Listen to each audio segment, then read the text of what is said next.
नमस्कार, आप देख रहे हैं चर्चा में। मैं हूं दीप्ति शाही सिंह। देश लोकसभा चुनाव की ओर बढ़ रहा है। मौसम सर्दी का है, लेकिन सियासी मौसम में गर्माहट है। संसद के चले शीतकालीन सत्र से 146 विपक्षी सांसदों के निलंबन के विरोध में विपक्ष ने मोर्चा खोल रखा है, तो वहीं उपराष्ट्रपति और राज्यसभा के सभापति जगदीप धनखड़ की मिमिक्री को लेकर सत्ता पक्ष ने हल्ला बोल रखा है। इस बार का सत्र कई मायनों में खास रहा। यह सत्र 22 दिसंबर तक चलने वाला था, लेकिन विपक्ष के हंगामे के चलते इसे समय से पहले ही अनिश्चित काल के लिए स्थगित कर दिया गया है। निलंबन को लेकर विपक्ष का आज भी जो धरना प्रदर्शन है वो हो रहा है, लेकिन जो बेहद महत्वपूर्ण बात रही इस सत्र की, बावजूद इस हंगामे के बहुत से महत्वपूर्ण फैसले लिए गए, बहुत से महत्वपूर्ण जो बिल हैं वो पास किए गए और जो महत्वपूर्ण बातें थी उनको लेकर इस सत्र में चर्चा भी की गई। आज चर्चा में हम इसी पर बात करेंगे, उस पूरे सत्र को लेकर क्या कुछ खास रहा। हमारे साथ दो खास मेहमान भी होंगे। हमारे साथ स्टूडियो में हैं इस समय राजीव वाजपेयी जी, आप वरिष्ठ पत्रकार हैं, और साथ ही आनंद दुबे जी हैं, आप भाजपा प्रवक्ता हैं। तो जिस तरह से ये पूरा सत्र चला है, जिस तरह से जो ये सारी जो घटनाएं हैं वो सामने आई हैं, उसको लेकर क्या कुछ खास रहा। आनंद दुबे जी, जो हंगामा इस बार के सत्र में हुआ, विपक्ष की बात की जाए और आज भी उसको लेकर, निलंबन को लेकर जो धरना प्रदर्शन है वो चल रहा है, किस तरह से इस पूरे मामले को आप देखते हैं? देखिए दीप्ति, ये पूरी तरह से हताशा और निराशा से घिरे हुए लोग हैं। आपको याद है कि 4 दिसंबर को सत्र शुरू हुआ था और 3 को नतीजे आए थे जी। इन नतीजों से पहले जिस तरह का माहौल बनाने का कोशिश जो है पूरे देश में की गई थी, और जिस तरह से कांग्रेस बड़े बड़े दावे कर रही थी कि हम 5 राज्य जीतेंगे, और हालत ये हुई कि 2 राज्य कांग्रेस खुद गंवा बैठी। और बुरी तरह से ये लोग, जिन लोगों ने ये सपना, जो ये लोग 2014 से एक सपना देख रहे हैं कि नरेंद्र मोदी जी को हटाएंगे और भारतीय जनता पार्टी की सरकार को सत्ता से दूर कर देंगे, ये इन सपनों पर पूरी तरह से पानी फिर गया। और किसी तरह से मीडिया में खुद को बनाए रखने के लिए और एक नैरेटिव गढ़ने के लिए कि सरकार मनमानी कर रही है, इस तरह क्या एक दृश्य बनाने के लिए, एक स्मोक स्क्रीन क्रिएट करने के लिए विपक्ष के सांसदों ने लगातार जानबूझकर, और मैं तो ये कहूंगा कि ये पूरा प्री प्लान्ड तरीके से, इसमें मुझे लगता है कि इंडी गठबंधन में की जो बैठकें हुई उनमें यह तय किया गया होगा कि इस तरह से करना है ताकि हम संसद को न चलने दें, और एक छवि बनाने की कोशिश सरकार के खिलाफ जो है वो ये थी। लेकिन जनता सब जानती है, जनता को अच्छी तरह से पता है कि कौन क्या कर रहा है, कौन क्या नहीं कर रहा है।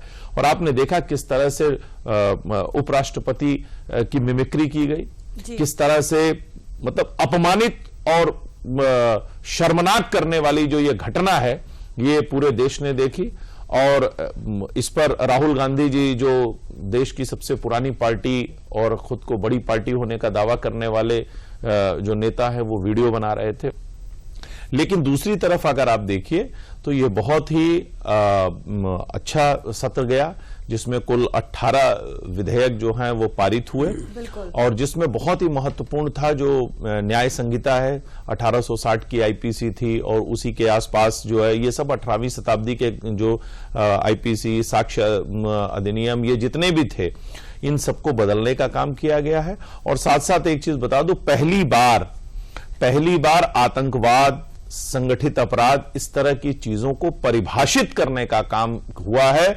कम से कम इनकी परिभाषा जो है वो कायम होने का काम हुआ है। इसके अलावा जो भगोड़े बाहर चले जाते थे, उनकी अनुपस्थिति में भी उनके खिलाफ जो है वो कार्रवाई हो सके, सुनवाई हो सके, इसका रास्ता साफ हुआ है। साथ साथ भारतीय न्याय विधान जो है उसको आत्मसात करते हुए यह भी व्यवस्था की कि छोटे अपराधों में सामाजिक सेवा का जो दंड है वो भी मिले, इसकी मतलब एक रचना तैयार की गई। जम्मू कश्मीर को लेकर जो वहां आरक्षण की विषमता थी उसको दूर करने का भी विधेयक आया। इसके अलावा अन्य भी विधेयक आए जो देश के लिए और समाज के लिए जरूरी है। बिल्कुल, यानी आनंद जी, बावजूद इस हंगामे के बेहद ही महत्वपूर्ण बिल जो है उनको पास किया गया, उनको राज्यसभा में भी मंजूरी मिली। जो बेहद महत्वपूर्ण बातें थी उनको भी सामने रखा गया। और इस पूरे सत्र को लेकर जो बीजेपी के वरिष्ठ नेता हैं अनुराग सिंह ठाकुर, केंद्रीय मंत्री, उन्होंने क्या कुछ कहा, एक बार ये भी सुन लेते हैं।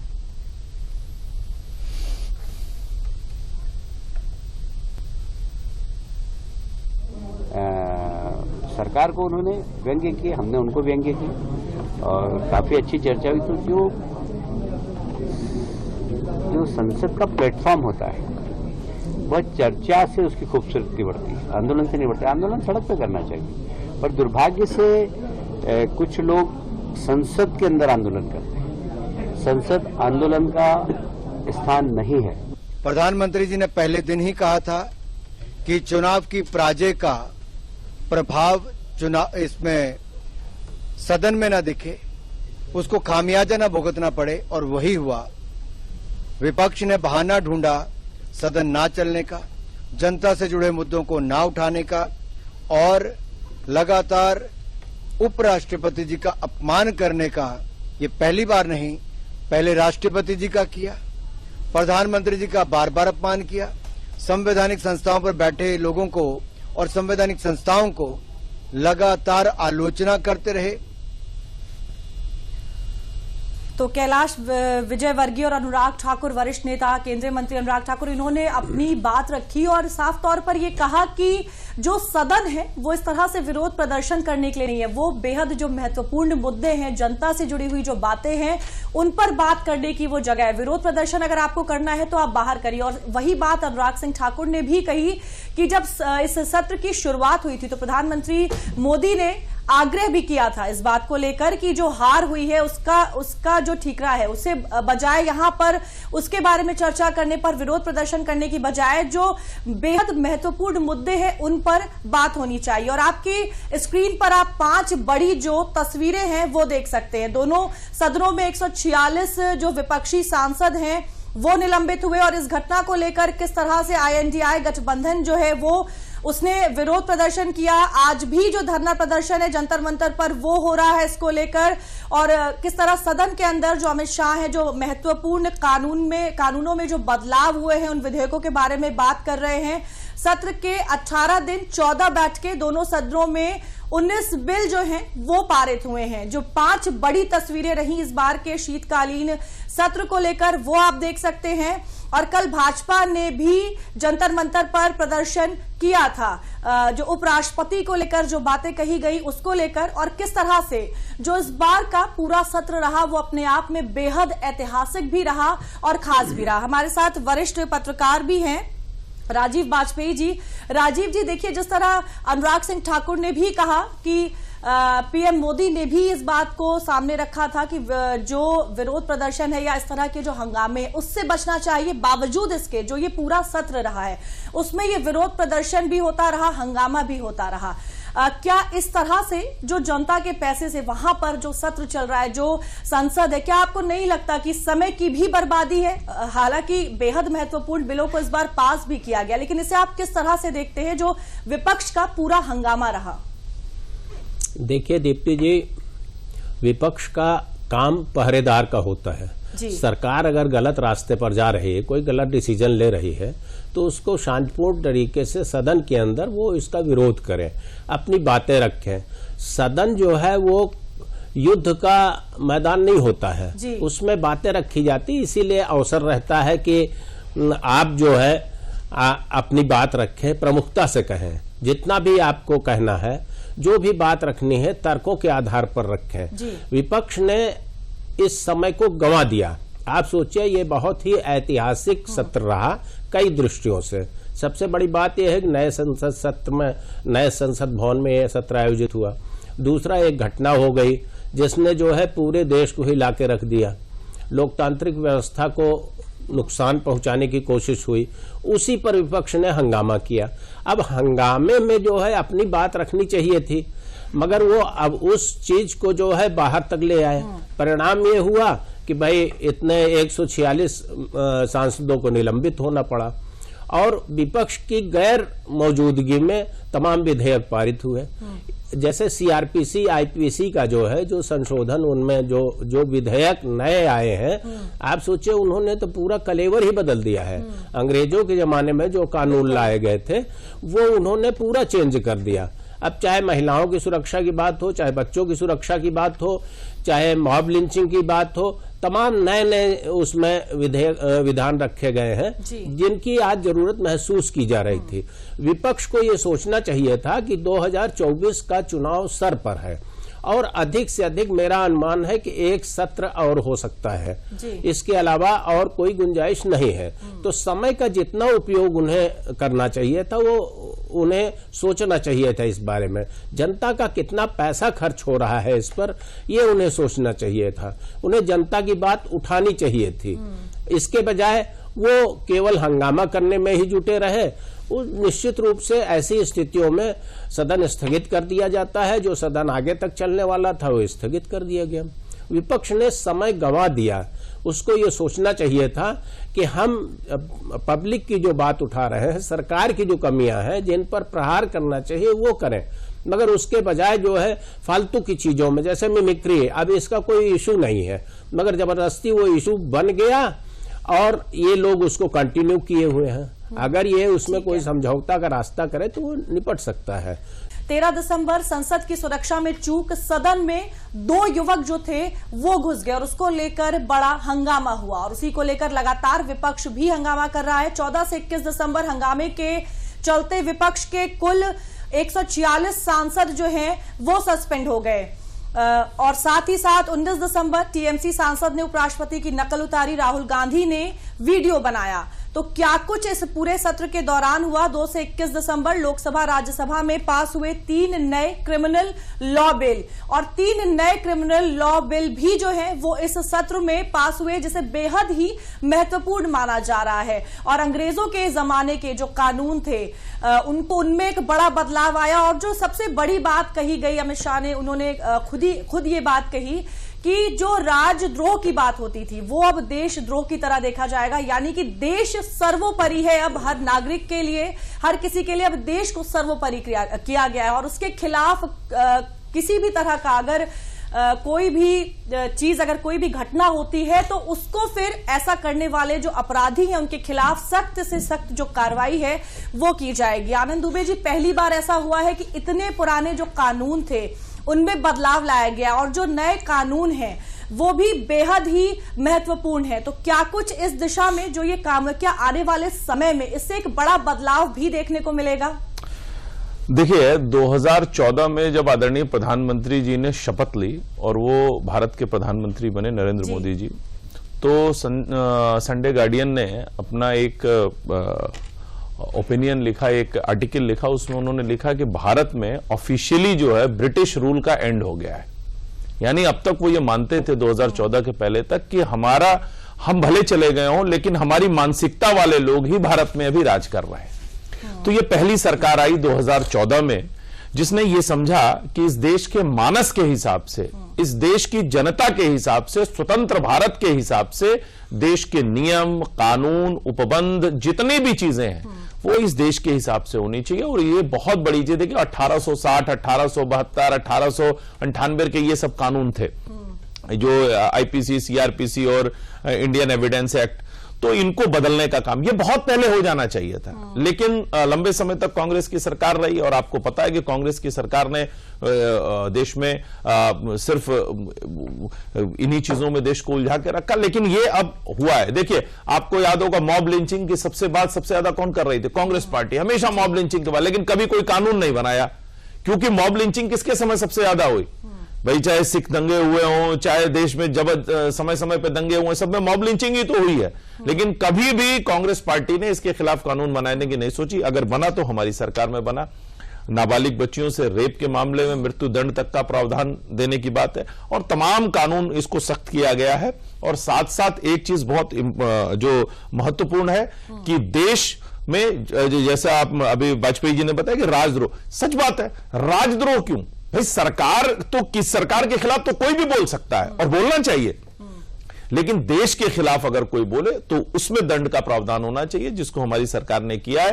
तो ये जो एक अंग्रेजी मानसिकता, अंग्रेजों की मानसिकता की जो सरकार एक लंबे समय तक देश में चली और जो उसी तरह का माहौल बना रहा, उसमें बदलाव आ रहा है। और धीरे धीरे आप देखिए गुलामी की तमाम निशानियों को हटाने का काम भारतीय जनता पार्टी से का। एक और महत्वपूर्ण चीज बता दूं, पहली बार आपको याद होगा कि एक टेम्पोररी वार मेमोरियल के रूप में जो है अमर जवान ज्योति को एस्टैब्लिश किया गया था। ठीक है, इंदिरा गांधी जी की जब सरकार थी उस समय प्रस्ताव बना कि यहां पे एक देश को एक जो है वॉर मेमोरियल होना चाहिए, लेकिन उसके बाद से लगातार कांग्रेस की सरकारें आई गई, किसी ने ध्यान नहीं। अगर बना कहां तो हमारी सरकार में बना, उस पर भी सियासत हुई, आपने देखा। तो ये जरूरी है कि देश अब इतने लंबे समय हमें आजाद हुए हुआ, तो निश्चित रूप से आजाद भारत के हिसाब से, आजाद भारत की जनता के हिसाब से कानून बने, नियम बने और उसको लेकर देश आगे बढ़े, तभी देश की तरक्की होगी। जी बिल्कुल। और किस तरह से जो ये कानून है उनमें जो बदलाव हुए हैं, क्या कुछ बदलाव हुए, एक बार जल्दी से उसको भी देख लेते हैं कि पहले के समय में ये क्या थे और अब ये किस तरह से जो इनमें बदलाव है वो हो गया है। अगर उसकी बात की जाए तो वो क्या कुछ है। पहले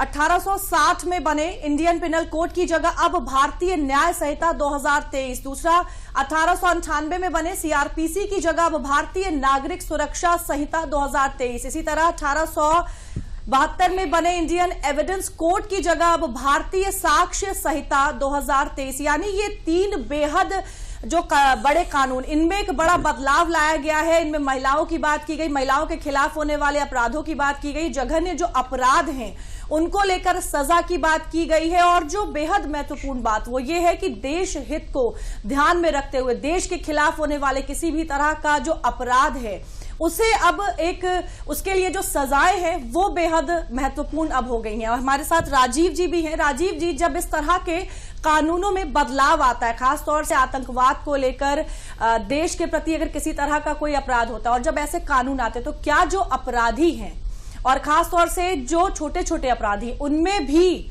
क्या डर आएगा कानून को लेकर देश के खिलाफ कुछ करने से पहले? क्या उनमें भी एक बड़ा जो भय है वो अब देखने को मिलेगा? दीप्ति जी, इसका बहुत दूरगामी असर पड़ेगा। इस कानून का जो इन्होंने नए कानून बनाए हैं, इनका बहुत दूरगामी असर पड़ेगा। आप देखती रही हैं कि विदेश में बैठ के लोग हमारे देश के खिलाफ षड्यंत्र रचते रहे हैं। तमाम बार ये चीजें खुल के आई हैं और अभी भी जो है वो प्रयास जारी है। और स्थानीय स्तर पर बिना अपराधियों की मदद के कोई काम हो नहीं सकता। कोई भी चीज, कोई भी क्राइम, कोई भी अपराध, छोटा बड़ा, वो बिना स्थानीय लोगों के मदद के नहीं हो सकता। इसका निश्चित रूप से असर जो है अपराधियों पर पड़ेगा, क्योंकि अब कानून सख्त है। ऐसा नहीं है कि पहले के कानून में ये समस्या रहती थी कि आपको बचत के अवसर मिलते थे। तमाम बार ऐसा होता था कि आदमी जो है न्यायालय की बहुत लड़ाई, लंबी लड़ाई के बाद भी पीड़ित को न्याय नहीं मिलता था और अपराधी बेखौफ घूमा करते थे। मगर अब परिस्थितियां बदल जाएंगी। अब जो है कानून में जो परिवर्तन आया है उसमें तो सजा इतनी सख्त कर दी गई है कि 4 बार जो है वो सोचेंगे इस तरीके से कि अगर एक बार फंसे तो मेरा क्या होगा। इसका निश्चित रूप से असर होगा और छोटे बड़े हर हथियारी जो अपराधी हैं, माफिया हैं, क्रिमिनल हैं, वो इन पर असर पड़ेगा। और खास तौर से देश के खिलाफ जो लोग जुटे रहते हैं, तमाम आप देखिए अभी तमाम एजेंसियां हमारी छापे मार रही हैं, तमाम लोग इस तरीके से मिल रहे हैं, तो उनकी भी परेशानियां बढ़ेंगी निश्चित रूप से। ठीक है। और इस पूरे सत्र को लेकर प्रहलाद जोशी ने क्या कुछ कहा, संसदीय कार्य मंत्री, उनको भी एक बार सुन लेते हैं। प्रहलाद जोशी ने क्या कुछ कहा। 4 दिसंबर से एंड कंक्लूडेड यस्टरडे ऑन 21 दिसंबर। तो this session provided 14 sittings spread over 18 days. 12 bills were introduced in Lok Sabha, 12 bill introduce किए थे, 18 बिल लोकसभा में पारित हुआ, 17 बिल राज्यसभा में पारित हुआ। दोनों मिला के 19 बिल्स दोनों सदन मिला के पारित हुआ है। तो प्रहलाद जोशी जी बता रहे थे कुल कितने बिल पास हुए, उन बेहद महत्वपूर्ण बिलों के बारे में वो बता रहे थे, किस तरह से इस पूरे सत्र के दौरान इन बिल को लेकर काम किया गया और इन्हें मंजूरी दी गई। आनंद दुबे जी, अब 2024 जो है वो ज्यादा दूर नहीं, और जिस तरह से इस पूरे सत्र के दौरान विपक्ष ने एक बड़ा हंगामा मचाया है और जो विपक्षी गठबंधन है उसकी जो दरारें हैं वो भी साफ तौर पर दिख रही है। क्या लगता है आपको 2024 में क्या एक मजबूत गठबंधन के तौर पर ये लोग आपके सामने खड़े होंगे? देखिए, गठबंधन की गांठें तो लगातार खुलती चली जा रही हैं और पहले से खुल रही है। आपको याद होगा कि 2019 में भी इस तरह से हाथ पकड़ के एक लंबा चौड़ा फोटो सेशन कलकत्ता से लेकर कई जगह हुआ था, लेकिन कुछ हुआ नहीं। और यहां भी आपने देख लिया, पहले अखिलेश वखिलेश चला, अभी जेडीयू के विधायक ने कहा अड़गे खड़गे कौन है, ये अभी चल रहा है। अब सोशल मीडिया पे खूब ट्रेंड हो रहा है ये, क्यों कह रहे हैं खड़गे वड़गे कौन है। ये तो अभी आपने नाम लिया, पत्रकार से कहा, तब हम जान पाए कि खड़गे कौन है, प्रधानमंत्री तो नीतीश जी ही बनेंगे, इस तरह की बात है। लेकिन लब्बो लुबाब एक बात जो मैं कहना चाहूंगा कि विपक्ष को जब जब इस देश में जनता से संवाद करने का अवसर मिला है तो उसने उसको विवाद में परिवर्तित किया है। इस देश में सिर्फ और सिर्फ आदरणीय प्रधानमंत्री मोदी जी हैं जो राजनीतिक दलों में जो जनता से संवाद कर रहे हैं, जो जनता के सामने देश के विकास का विजन रख रहे हैं, जो लगातार अपनी योजनाओं की समीक्षा करने के लिए नीचे तक उतर रहे हैं और जनता से जाके बात करके पूछ रहे हैं कि भाई आप बताइए आपको ये स्कीम में फायदा मिला या नहीं मिला, और मिला तो आपके जीवन में कितना बदलाव आया, ये पूछ रहे हैं। इसको संवाद कहते हैं। लेकिन विपक्ष क्या कर रहा है, वो विवाद कर रहा है। विपक्ष के पास बताने के लिए कुछ नहीं है, कोई रे। आप सुनिए ना, जो भी इंडी गठबंधन के लोग, राहुल गांधी जी से पूछिए, अखिलेश यादव से पूछिए, कहते हैं सब इकट्ठे हो जाओ, सब इकट्ठे हो जाओ। तो लोग पूछते हैं भाई क्यों, मोदी जी को हटाना है। मतलब इनका पूरा का पूरा विजन सिर्फ मोदी जी को हटाना है और अपने अपने खानदान की राजनीति को बचाना है। तो जनता समझ चुकी है कि ये परिवारवादी पार्टियां हैं, ये संकुचित मानसिकता की, छोटे हृदय की पार्टियां हैं जिन्होंने देश को लूटने, खसोटने और निचोड़ने का काम किया है। और इसीलिए इनको जनता लगातार विपक्ष में बैठने का जनादेश दे रही है। और 2024 में मोदी जी को जनता पुनः सेवा का आदेश भी देगी, अवसर भी देगी और आशीर्वाद भी देगी। बिल्कुल। और राजीव जी, वही सवाल आपसे भी कि जिस तरह से इस पूरे सत्र के दौरान अगर हम विपक्ष की बात करें तो लगातार जो हंगामा है वो होता रहा, जो धरना प्रदर्शन है वो अभी भी लगातार वो जारी है निलंबन को लेकर। तो क्या 2024 में, और जिस तरह से पीएम मोदी एक लोकप्रिय चेहरे के रूप में सामने आए हैं, 3 राज्यों में भी चुनाव हुए हैं और उसके नतीजे जो हैं वो भी उसमें भारी मतों से भाजपा को जीत भी मिली, क्या आपको लगता है कि 2024 में इन सभी बातों का जो असर है वो साफ तौर पर दिखाई देगा और कहीं ना कहीं जो विपक्षी गठबंधन है वो कमजोर पड़ता हुआ नजर आ रहा है? निश्चित रूप से विपक्ष में हताशा है। मेरा मानना है जो अभी हाल में चुनाव हुए हैं उसमें फिर एक बार साबित हो गया है कि मोदी मैजिक जो है वो बहुत तेजी से चल रहा है। आपने देखा हर तरीके से, जैसे नए चेहरों को ले आके उन्होंने चीफ मिनिस्टर बनाया, पुराने चेहरे हैं साथ में मगर नए चेहरों को सामने ले आए, नया भारत बना रहे हैं, नई सोच के साथ आगे बढ़े हैं। शुरू से ही विपक्ष का ये काम था, जैसे इतने बड़े बड़े विधेयक हैं, जैसे सीआरपीसी है, आईपीसी है, तो इनमें संशोधनों पर कोई बात रखते, और भी विधेयक है अपनी बात रखते, मगर विपक्ष वो अवसर चूक गया, उसके बजाय वो हंगामे में लगा रहा। तो हंगामे से क्या निकलने वाला है, कुछ समाधान नहीं निकलता है। अंततः सदन स्थगित हो गया। एक मौका जो विपक्ष के हाथ में था वो उसने गंवा दिया। अब उसमें कुछ नहीं कर सकता विपक्ष, केवल हंगामा ही करते रहे। जो एक सदन सारा देश देखता है, सारी दुनिया देखती है कि सदन में क्या हो रहा है, इनकी बात ही नहीं आई, इन्होंने अपनी बात रखी ही नहीं, हंगामे में ही सारा विपक्ष ने कर दिया। तो इनकी एकजुटता का भी तो कोई मैसेज नहीं गया, केवल हंगामे में एकजुटता दिखा रहे हैं, मिमिक्री कर रहे थे। इससे क्या मिलने वाला है? पब्लिक इसे देख रही है और निश्चित रूप से मोदी जी का जो है क्रेज बहुत अधिक बना हुआ है। हर आदमी मोदी जी की चर्चा करता है और आप सोचिए पूरी लड़ाई मोदी जी ही लड़ रहे हैं। बिल्कुल। आनंद दुबे जी, 3 राज्यों के जो चुनाव परिणाम आए उसमें भारी मतों से बीजेपी को जीत मिली है और लगातार अगर हम पिछले कुछ समय की बात करें तो महिलाओं के लिए जो संसद में बिल लाया गया, उज्ज्वला योजना की बात करें, तमाम जो ऐसी योजनाएं, और अब इस सत्र में बेहद महत्वपूर्ण जो बिल हैं वो पास हुए, तो क्या इन सबका जो असर है वो 2024 में दिखाई देगा? अगर हम बात करें बीजेपी की, बात करें एनडीए की, और 2024 की जीत को लेकर अगर हम बात करें तो नहीं, देखिए ये जो 3 राज्यों में भारतीय जनता पार्टी को जो जनता का जबरदस्त प्यार मिला है, ये आकस्मिक उपजा हुआ जनादेश नहीं है जी। या 2014 में जो आदरणीय प्रधानमंत्री जी को इतना बड़ा मैंडेट मिला या 19 में मिला, ये आकस्मिक, ये कोई करिश्मा या कोई अचानक से हुई घटना नहीं है। इसके पीछे भारतीय जनता पार्टी की कई दशकों की साधना है, तपस्या है, और हमारे जो कार्यकर्ता जनता के बीच दिन रात सेवा कर रहे हैं उनकी मेहनत का फल है। और साथ साथ यशस्वी नेतृत्व है हमारे पास आदरणीय प्रधानमंत्री मोदी जी जैसा।